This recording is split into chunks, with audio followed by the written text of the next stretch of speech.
Historical Happy Hour, the podcast that explores new and exciting historical fiction novels. I'm your host, Jane Healey, and in today's episode, we welcome Jennifer Ryan to discuss her latest amazing novel, The Underground Library. Jennifer, thank you so much for coming. Oh, thank you so much for having me. It's a real pleasure to be here. So fun. So I'm going to do a brief bio, and then we're going to jump into questions. Everyone who's here, thank you for coming tonight. And please, drop in on the chat. Tell me where you're from. Jennifer just told me she lives on the East Coast, but she's actually in Ireland, so it's midnight there. So I'm very honored that you're staying up that late, past my bedtime, to do this. Thank you. So Jennifer Ryan is the author of The Chilbury Ladies Choir, The Spies of Shilling Lane, The Kitchen Front, and The Wedding Dress Sewing Circle.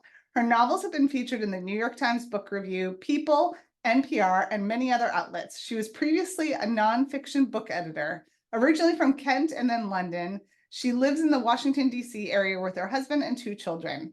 The Underground Library is her latest, and book list says not only is it a testament to the strength of women during World War II, it is also a love letter to libraries and the boundless knowledge and pleasure they provide. I agree. Again, welcome, and thank you again for coming. Oh, thank you so much for having me. It's great to Yeah, be here. so great. So, talk to me about the premise of this novel, which is inspired by true events in London during World War II. Yeah, so the how I kind of formulate books, how I come up with the idea in the first place is generally through research. And I basically have done a huge amount of research during the years I've been writing about the Second World War, and especially like personal stories, particularly of women. And some of these stories just really came to life for me, and some of the personalities involved as well.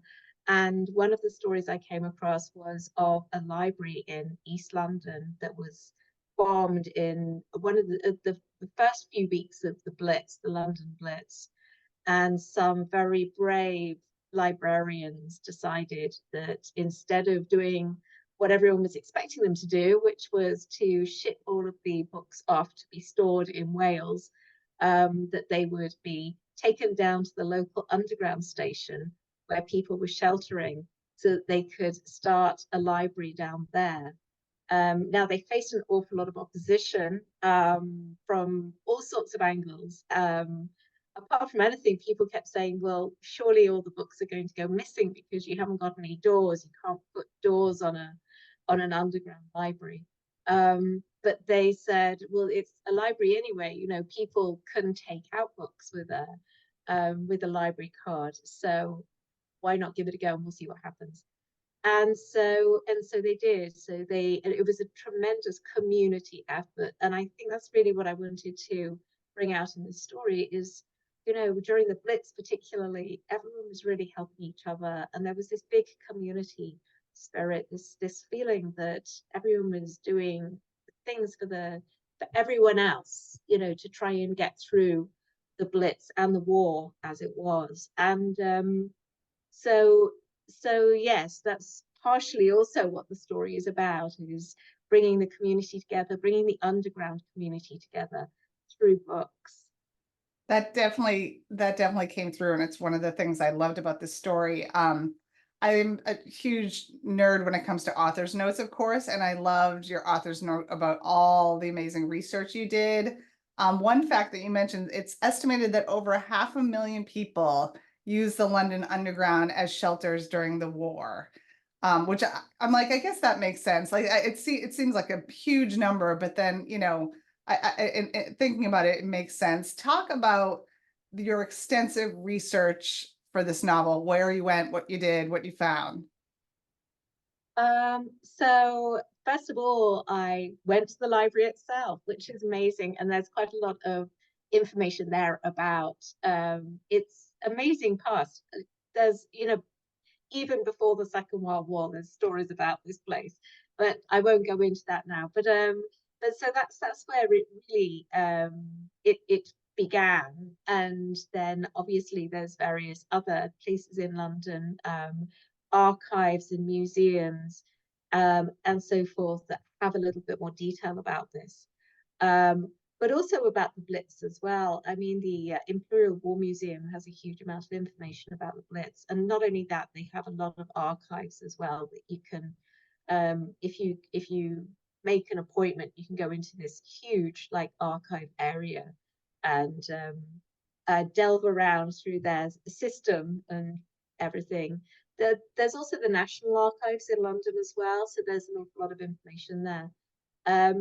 But actually, what I was really mostly interested in was the experiences of people during the Blitz, and particularly women, the women who were left in London, and what they were doing and how they were helping each other. Because during the Blitz, during actually the whole of the Second World War, when Britain was really on a back foot right from the beginning, and there was really a general feeling around, and this is very much propagated by the government as well, in the media as well, that really everyone just had to do everything they could, because Britain had so much to lose, really, and it was just a case of everyone working together.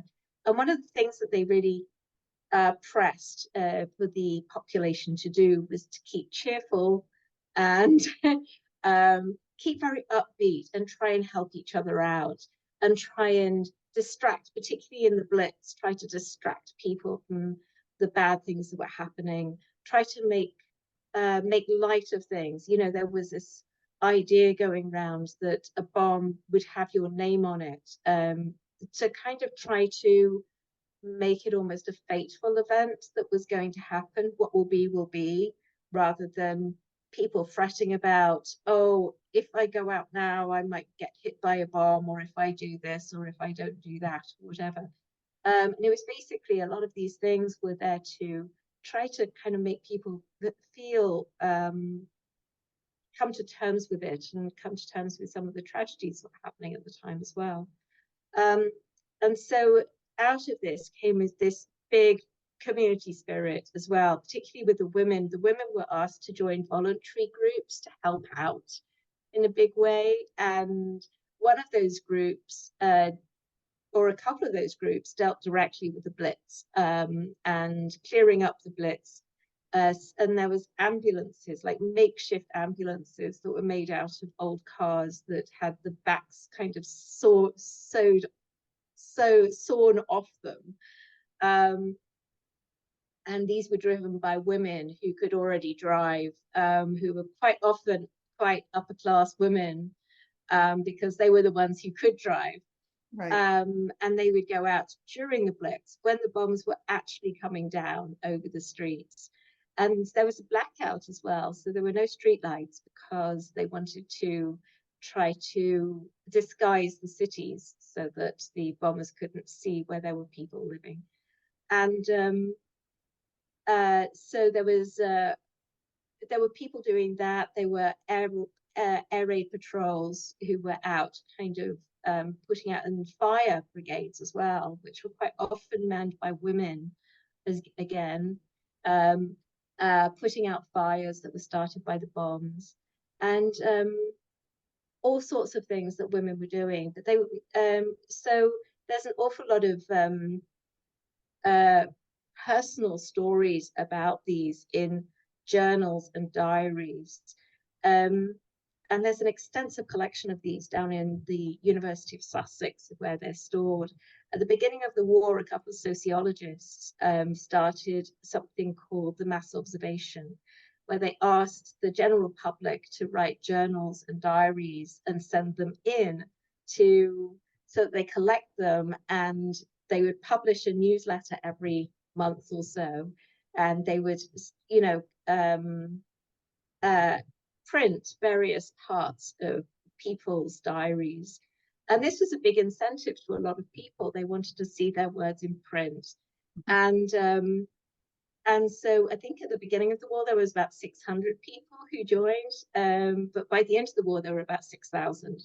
Oh, wow. And these journals are just amazing. They're just amazing, like, to read, because apart from anything, you can really see the journey that the women particularly had throughout the war, from being really quite subservient that people who didn't really have an awful lot of freedom, who quickly kind of transitioned into women who had to work and had to get quite often quite high-powered jobs, and quite often they would get special training, or they would join the forces, the women's forces and so forth, all the way through to the end of the war, when, you know, obviously they had completely changed radically and had different expectations, and there were different freedoms as well, and sexual freedoms as well.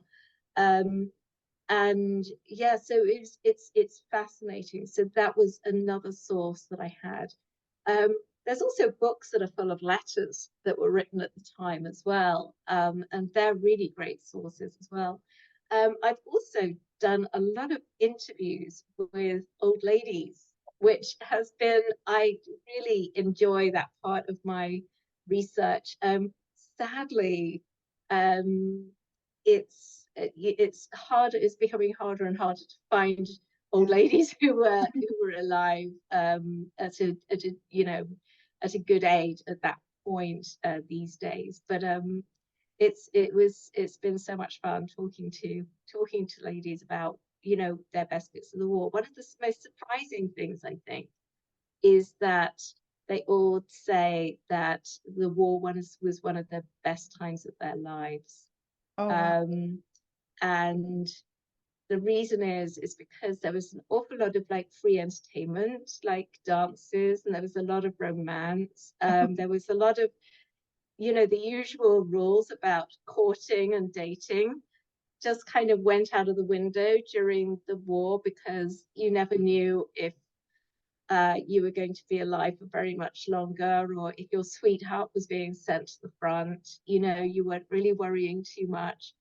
And they just had a really great time. You know, obviously there was certain people who had, you know, big bereavements when it really wasn't a good time for them, or Right. whatever. But I think the majority of women of that age, you know, who were in their teenage years or early 20s, said that it was just a marvelous time. And there was this amazing community spirit as well. Everyone was really pulling for the same thing. Yeah, Yeah. so it was a unique era. Yeah. Yeah, no, thank you. I was, one of my questions was there anything that surprised you, and the fact that they look back on the Warriors like so fondly, and that has to be so amazing. Like talking to sources like that, who, you know, first hand experiences and knowledge. That's but like you said, a lot of them are, you know, we're getting farther away from World War II now, so not as many of them are left. I want to talk about your three. This is told from three different perspectives. This story: Julia, Katie, and Sophie. They're very different women. Sophie is actually a refugee from Germany. How did you create these main characters? And talk a little bit about their backstories. So it's a bit like the stories themselves. I, you know, through my extensive research, you just kind of come across these characters and what they've been through, and in a way it's a molding together of, you know, some of these characters and some of these big narratives that you tend to come across in the war. So Sophie, the refugee, Jewish refugee from Berlin, this is a very 6,000 or more Jewish women were given visas, domestic service visas, before the Second World War, to move into to relocate to the UK, and usually London it was. So what happened there was a lot of European countries were closing their borders to refugees because they worried about war, and they worried about people infiltrating their country. But there was a humanitarian group in London, and they pressurized the government to take on, give people a visa if they had a job already over here in domestic service, because domestic service was it was in demand. There weren't really enough domestic servants around, you know, housekeepers, maids, cooks, Yeah. that kind of thing. So a lot of women applied to the jobs would go through the British Embassy in Berlin and all these other cities, Vienna. A lot of them were Austrian actually as well. And they would, all these women would go and see if they could get a job, and if they could secure a job, that meant they could get passage to England, to Britain. So Sophie is one of those women. Now, quite often they came from more kind of upper middle and upper class families. So quite often, like Sophie, they would have been used to having servants themselves and not being servants, and they had absolutely no experience of what it was like to clean and cook and everything. And so poor Sophie, who's very young, she's only 19, is in a new country without any of her family, and she's got this awful man who's a widow. Oh, he's just horrible. This is actually, once again, you know, you hear quite a lot of stories about these poor women being taken advantage of, really, because they were dependent on their visa and on their job in order to keep their visa. So, so poor Sophie is stuck with this horrible man who treats her really badly, and she has to clean and cook and do absolutely everything. But she finds solace in books and in the library and in the book club in the library that Juliet has started. So Juliet is she is another type of. This was another scenario during the war, is that at the beginning of the war, because all the men were taken into service, there was, particularly in the cities, there was suddenly this huge deficit of young men, and not only young men, sort of men on the whole. They just left the city and they left their jobs. And so women suddenly found themselves, so women were encouraged to move into the cities in order to take these jobs. It was considered very patriotic to do this. And so Juliet managed to get a job. So in her village, in her small town where she comes from, she was an assistant librarian, just an assistant.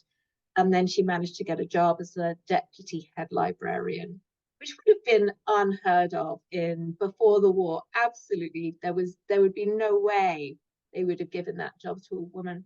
But during the war, you see, this is what happened: is suddenly, you know, women were being accepted into courses to do engineering and medicine where they wouldn't have done that before.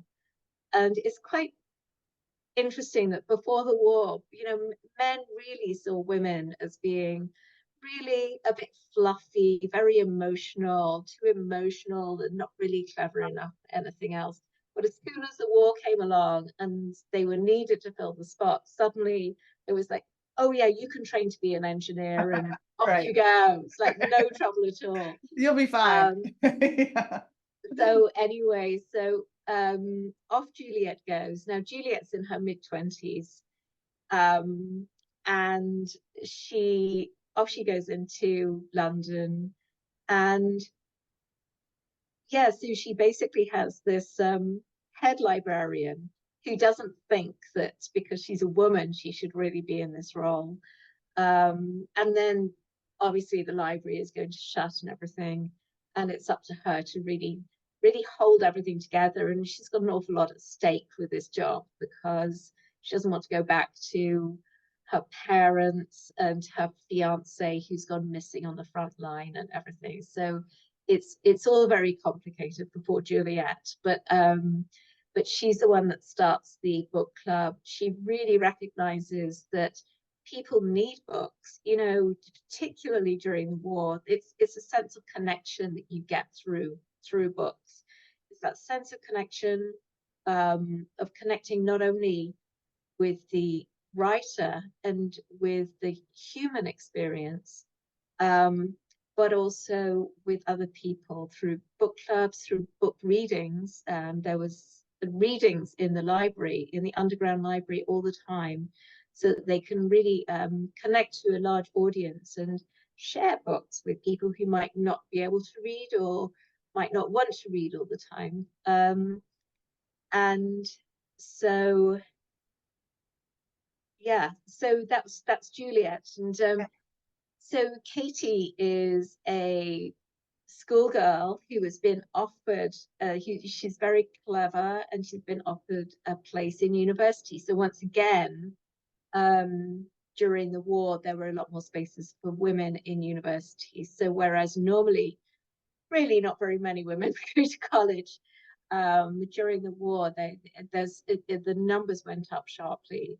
So yeah, and she is one of those. There's a lot more going on with Katie, but I'm not going to tell you what it No is. spoilers. That's a big spoiler. Yeah. Katie has a rough road, but but yeah, no spoilers on there. So you talked about, I love books about books. One of my favorites is the Guernsey Literary and Potato Peel Society, also World War II. And I was thinking about that book when I read this one because of all the literary references and how, a character's taste in books or poems or genres, like, or their favorite book revealed something about them. And that must have been really fun to kind of weave in. You hit some of my favorites, of course, Jane Eyre and, Pride and Prejudice, naturally, so that must have been a really fun element to incorporate. Oh, absolutely. Oh my goodness. And I don't like, which books do you pick to like Oh feature yeah. in your book about books, honestly. But I mean, it was a joy to pick them, honestly. I kind of wanted a little bit of a spread, and Yeah. when I try to do that. But obviously, I don't know. My favorite part is when Katie gives there's a young character, a girl, who she's trying to get into reading, and there's a moment where she gives her a book to read from the library, and it's Little Women. And I kind of just thought that was such a big moment, that sort of sharing of a book that she loves so much and giving it to this girl and knowing that she is going to love it as well. And I don't know, I think it's that feeling that we all get of kind of recommending books and everything, but it's this sharing of a story, a narrative, a group of characters that you grow to love. It's there's so much more inside a book than just just a story. Totally agree. I've been asking this question now because I love books and movies. I rewatch the Guernsey Literary and Potato Peel Society all the time. And who do you see? Do you have any ideas for who Juliet, Katie, and Sophie, who would play them in a movie? Do you have any thoughts? Because I have a couple thoughts, so I will share. Oh my goodness. You tell me. I haven't, you know what, I haven't thought about that. So you go ahead Okay, and so tell me who you think. I didn't get that far, mainly because I feel like I don't know that many young actresses anymore. I'm like too old. But I was thinking that Lily James actually would make a great Juliet, and Oh maybe I yes. thought she'd be Yeah. very good. And then for Sebastian, her potential love interest, I was thinking Taylor Swift's ex-boyfriend, Joe Alwyn, would be good. Yeah. Yeah, I could. He Yeah. kind of had that look to me in my head. So those two. Have you heard anything about like movie interest or anything like that? No, not No. yet. Not yet. No, no. But that would be amazing. That would be amazing. So Yeah. fun. Um, Yeah. I have a few writing related questions, and then I will take questions from the audience. And anyone who has questions, you can put them in the Q&A or the chat, and I'll field them after I ask these few questions. What is your writing process like? I always ask, are you a plotter or a pantser? Like, do you write by the seat of your pants, or do you plot it all out beforehand? I'm kind of a bit of both. I'm not a big plotter. I'm not, that never really works for me, that plotting everything out like crazy person, because you've got to give the characters room to grow. It's I really write character driven novels. Yeah. They've got to feel real to the characters, and once you've set a character in motion, they generally decide what they're going to do anyway. And sometimes they really surprise you. I think Sophie really surprised me, actually. Oh, great. I was kind of expecting her to really be very meek and, you know, because she was sort of plunged into this bad situation. But, you know, she retains her humor all the way through. You know, Yeah. she's got this lovely sense of humor and this sense of just kind of getting through, you know, and a kind of resilience that is, it surprised me. And but it was there all the time, you Yeah, know. definitely. So yeah, that's one of the yeah. So anyway, so yes, basically bit of both. Yeah. Okay. Yep, yep. That's often like that's What about you? Do you do the same? so I plot it out and plan it out, but ultimately I like I do a little bit of the same. Like I kind of every 4 or 5 chapters or so, I've got to step back and be like, okay, which way is it going? Is this working? Are these characters? You know what I mean? So it's not like I just plot it out and write the thing. You know, it's definitely a little bit of both. Yeah, I wish it was that easy, but no, it's not. Did you? So this is interesting to me too. You told the story from the 3 points of view, alternating between chapters. Was that always the plan? And did you find that easy or difficult or? So it's kind of a bit of both, actually. No, it's really hard. It is, because you're sort of you also have another character there, which is the group of them, if you know what I mean. Yeah, And so you kind of have to fit all their narratives together somehow, and the general the arc of the group itself and how that's going. But it's not easy. It's not easy at all. But that said, I don't think I'm not sure I would like to write just a single narrative. I think that would either be just too linear and straightforward. I don't know. What do well, you think? I like how you do it because it's like every chapter is a different perspective, but it advances the story still, you know, and I think that's a tricky balance, Yeah. right? I liked how you did that. Like it's still, the story's always moving forward. It's not like the same scenario scene is told from 3 different people's viewpoint, you know, and I think that's tricky and you did it really well. So Oh, yeah, thank you. pulled it off, even if it was hard. So how do you strike a balance between fact and fiction in your storytelling? And are there any strict rules that you go by? So I'll start with the strict rule, which is everything could have happened. Either I've read exactly that thing happening, or it could happen. I've read about enough things that are like that, or similar enough, or an amalgamation of things stuck together means that it might happen. Does that make sense? Totally. Yeah. And that is my base rule. I mean, um, in the Second World War, there's a lot of crazy stuff that happened. So I'll give you an example that happened in the book. Is that I'll tell you the real life story, but I actually put it when it happened to Juliet in the book. Juliet's an ambulance driver. In reality, it happened to actually a nurse who was in the Blitz at night. The bombs were raining down, and she was walking past a building that had been bombed, and there were a group of men who were standing around a huge gaping kind of gash in the ground where a building had basically fallen down.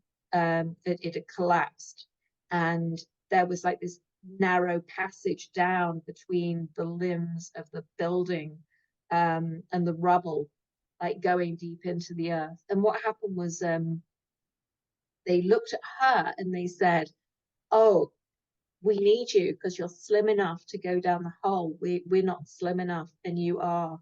And she was like, "What? And what do you want me to do?" And literally, they turned her upside down, held her by the ankles, and passed her down this very narrow crevice. And there was a man at the bottom who was screaming in pain. And basically she was given like this pad of chloroform in her hand so that she could basically help give him pain relief, basically. And so she had to go down there, and honestly, she said the smell, the sound of him, and this whole job that she had to do was absolutely, it was incredible and just awful in so many ways. But she did it, and the man passed away peacefully, which is the best that you can do. Anyway, but she came out of it in sort of awful shock and everything, but she wrote about it, which is how I read about it. And she definitely kind of felt pleased with herself for doing it, and everything. But I think that's a very good example of, just taking a true story and bringing it back to life again. Yeah.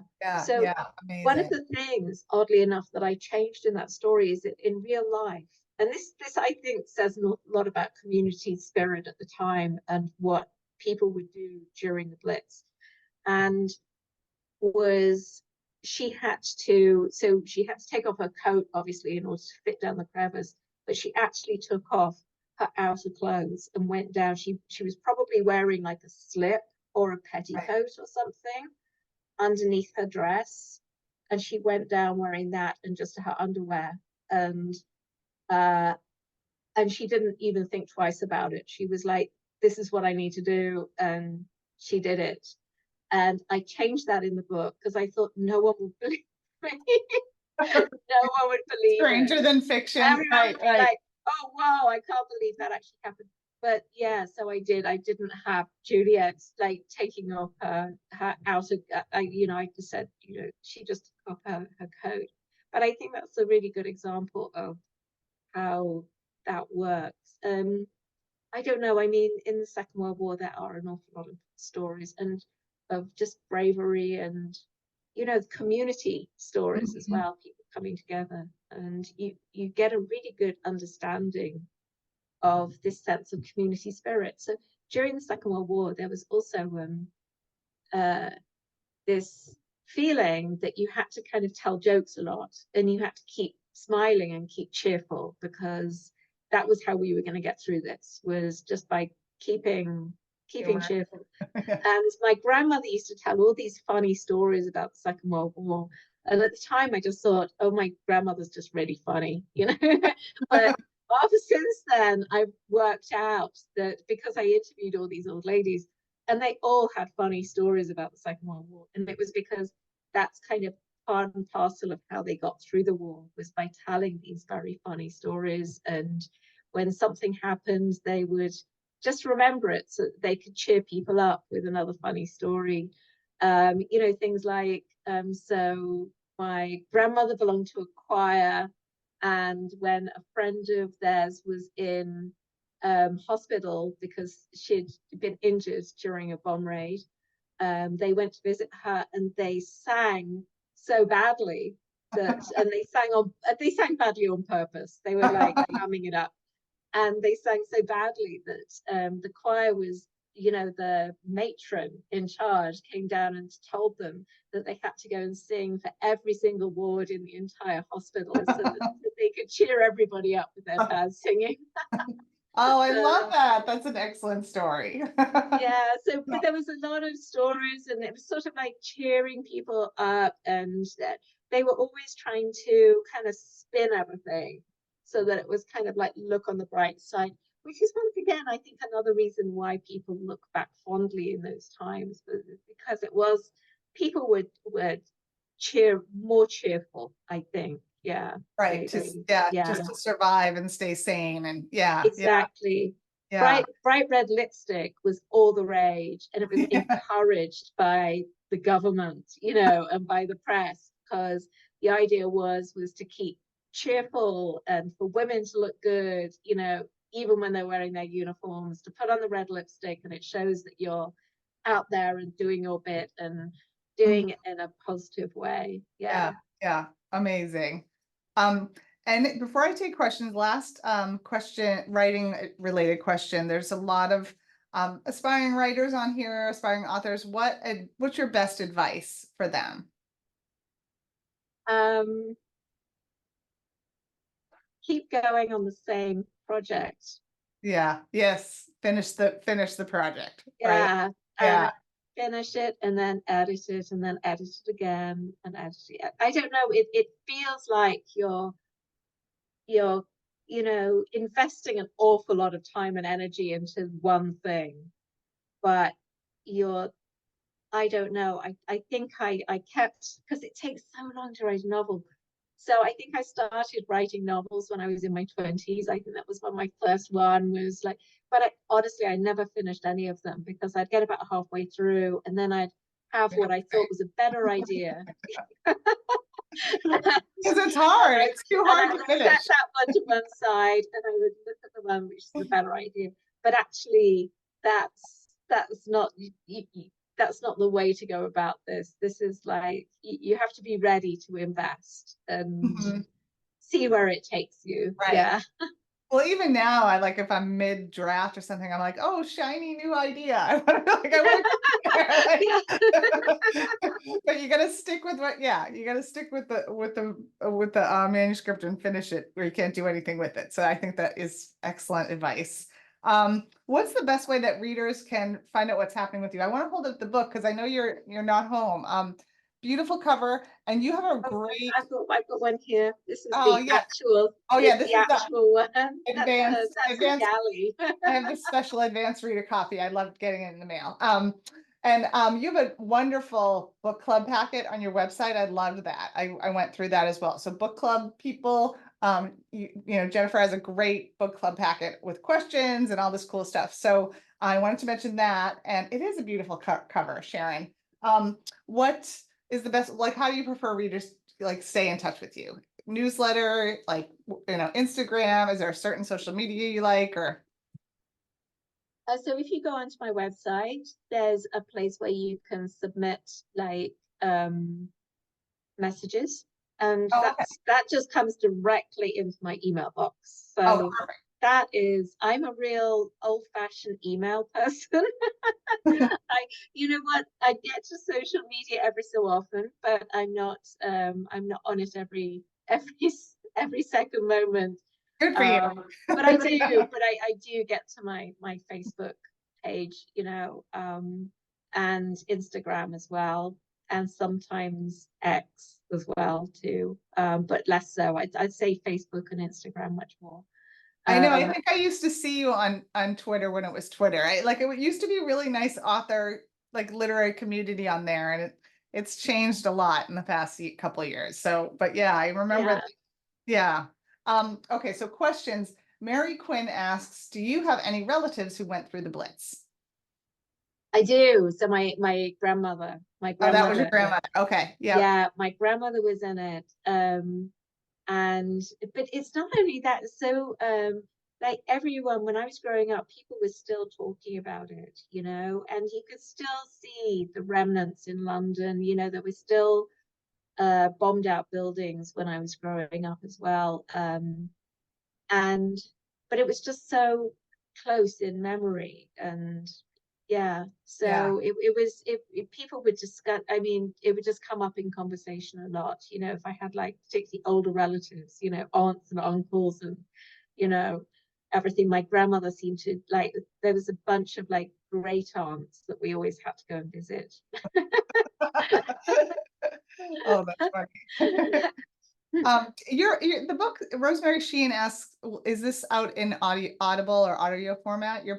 It is, right? It is. And actually, I just got a message today from someone who read it, who listened to it on Audible, and said what a great recording it is. Oh, nice. That's great. Yeah, because I am a huge Audible fan. I really am. But honestly, it really makes a difference. It like, does. how good the person is who's reading it. And it's apparently it works really well. So Oh, that's excellent. that's Yeah. great. Yeah. Who's the narrator? It's Fenella Woolgar. Okay, I've heard the She's name. British, Yeah. a British actress. But yeah, no, she's got a lovely voice and it's just right. It's just perfect. Yeah. Oh, that's great. That's great. Lynn Levangie, I need to mention there's so many lovely comments and people are in from all over the country and even the world. So Linda Foster's from Kenya. Crazy. So you have a lot of fans all over the place. And I'll send you the comments because they're so sweet. But Lynn Levangie asked, when Katie suggests Little Women to Meg, did you make the connection between Mr. March being off to war, leaving his wife and daughters like so many families in the UK? That's a great question. Sorry, could you quickly? Oh, sure. Yeah. Sorry. Now, when Katie suggests Little Women to Meg, did you make the connection between Mr. March in Little Women being off to war, leaving his wife and daughters behind, like so many families in the UK did? Oh yeah, absolutely. I did definitely try to encompass like a war theme, and the other thing that I did talk about it in the book was book banning in Europe as well, and big book burning as well, and that entire discussion about why it's important to keep books and how they add to a culture, and why it's so wrong to burn them and to ban them, and what it means. It was Brecht, I think, in Germany when Hitler was burning books in the 1930s, and a lot of authors left Germany because they were worried that, what was going to come next. And it was Brecht, when he was leaving, he said, where they burn books, they eventually burn people. And he was right. Yeah. Chilling So, quote. Yeah. really. Yeah. Tim Hayes, you asked this question a while ago. I want to make sure I get to it. After the war ended, where did the underground library go? The books, the documents, etc. Oh, they went back into the library. The library itself was fixed. It wasn't fixed until after the war. Yeah. But the books were transferred back up there, and that's why there's still quite a lot of information about the underground library in the present library. Yeah. If you ever go there. Yeah. I hope to. What are you reading right now? Are you reading anything right now? Or are you just too busy on book tour? No, I've always got a book going. I have just finished, or I'm just finished The Covenant of Water. Oh, I have that on Audible. I haven't read it yet. I heard it's amazing. It's very long, but beautiful, absolutely beautiful. Yeah. Yeah. Oh, okay. I'm excited for that one. And I'm reading, because she's up next on Historical Happy Hour, The Golden Doves by Martha Hall Kelly. I'm just about to start that. She's coming up at the end of the month. But Jennifer, this was delightful. Thank you for staying up so late. Honestly, it's a pleasure. It's an absolute pleasure. Yeah, no, I really, really appreciate it. And please keep in touch. And readers, now you know that she has a book club packet. You can go to her website, send her any notes. And yeah, good luck, best of luck with the rest of your launch. It's an amazing story. I said before we came on, it's heartwarming and hopeful, and it's your mom's favorite of all the books you've written. So it is, yeah. So everyone, when your mom endorses it, yeah, everyone needs to check it out. So thank you again for coming on, and best of luck over there with your trip. Oh, well, thank you. Thanks very much.